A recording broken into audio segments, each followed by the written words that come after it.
Hello everyone, কেমন আছো সবাই? আশা করছি সবাই ভালো আছো। এখানে আমি মাংস রেডি করছি। দেন The next day. ভোরের দিকে মাংসটা বানিয়েও নিলাম। সরি, আমি বানাইনি, মা বানিয়েছে। 1 hour later. এখন বাজে 6:45 নাগাদ, আর আমি রেডি হয়ে বেরিয়ে পড়েছি। দেখো আর কি কুয়াশা, দেরিও হয়ে গেছে। তো চলো যাই, ওখানে গিয়ে তোমাদের সাথে দেখা হবে। আর ভিউটা দেখো। A few minutes later. 8:20 দিকে আমি ট্রেনে উঠে গেছিলাম, আর সকালের ভিউটা দেখো কি দারুণ না।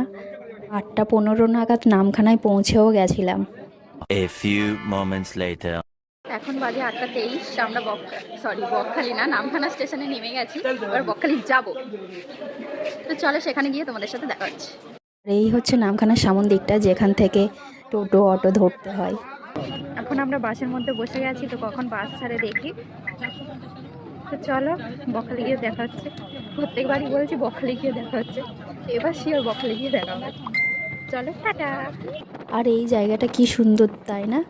এখানে তোমরা কে কে গেছো অবশ্যই কমেন্ট করে জানিও কিন্তু। আমার তো সকালের এই পরিবেশটা দারুণ লেগেছে। 1 hour later. এখন বাজে 10:45, আমরা বকখালিতে পৌঁছে গেছি। এবার আনন্দ করবো, মজা করবো, ফুর্তি করবো। এখানকার পরিবেশটা তোমরা একবার শুধু দেখো, কি সুন্দর লাগছে। বকখালি তোমরা কে কে গেছো আর কে কে যাওনি অবশ্যই কমেন্ট করে জানিও কিন্তু। আমি তো এই নিয়ে 9-10 বার হয়ে গেছে প্রায় ছোটোবেলা থেকে। তোমরা যারা যারা যাওনি অবশ্যই ঘুরে এসো কিন্তু, একদিনের জন্যে হলেও ঘুরে এসো।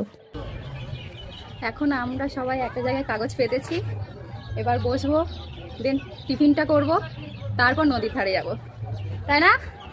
একদম। খাওয়া দাওয়া আগে টিফিন করা হবে, টিফিন করে ব্যাস নদীর ধারে গিয়ে ফুল মস্তি একদম সারাদিন। তো চলো কী কী টিফিন করি তোমাদের সাথে একটু শেয়ার করছি।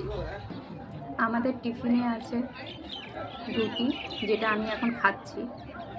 আর এখানে আছে, আমি মাংস করে নিয়ে এসেছিলাম। তো এখানে আছে মাংস মুড়ি, আমার এই বন্ধুটা খাচ্ছে। সরি, এখনো খাবে। আর 3জন বন্ধু আসছে, ওরা ওই মুড়ি জল টল নিয়ে আসছে, আর ঘুগনিও কেনা হয়েছে। চলো আমরা খেয়ে নিই, তারপর মাংসটা নাকি এত ভালো হয়েছিল, তাই এরা মুড়ি দিয়েই খেয়ে নিয়েছে। খাওয়ার কথা ছিল দুপুরে ভাত দিয়ে। আর এখানে তো আমি ওই বন্ধুর পাতে একটু ঘুগনি মুড়ি খেয়ে নিলাম, খুব খিদে পেয়েছিল। আমরা বন্ধুরা সবাই নদীর ধারে চলে এসেছি। এবার ওরা স্নান করবে, আমি তো স্নান করব না। ওরা স্নান করবে, আমি জাস্ট এই মজা নেব, কয়েকটা রিলস বানাবো আর এই মুহূর্তটা উপভোগ করব।